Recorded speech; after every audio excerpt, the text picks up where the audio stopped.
Well, what happens when a governor spends years pretending a scandal isn't real and then discovers the scandal is bigger than his entire administration? Minnesota Governor Tim Walz abruptly dropped out of his reelection race, and the timing tells you everything. He didn't leave because he wanted more time with family. He didn't leave because the campaign is too demanding. He left because a $9 billion fraud scandal finally grew too large to outrun. $9 billion, not 9 million, not a budget overrun, not a clerical error. $9 billion siphoned out of Medicaid and child care programs through fake invoices, shell nonprofits, and a network of operations that flourished under his watch. For years, critics warned that the system was being exploited. For years, whistleblowers raised alarms. For years, investigative reporters documented the red flags.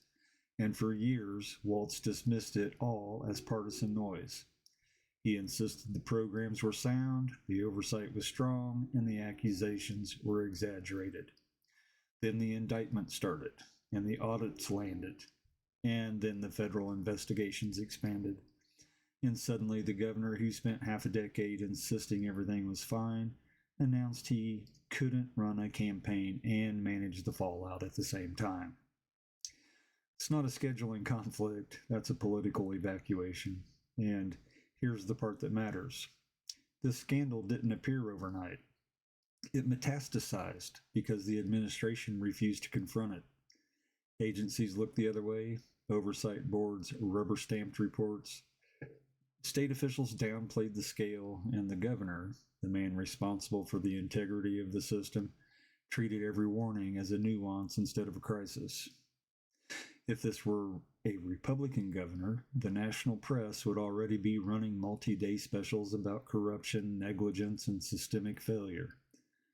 But because Walz is a Democrat, the coverage is muted, the framing is gentle, and the scandal is being treated like an unfortunate accounting mishap instead of what it actually is, one of the largest fraud failures in state history.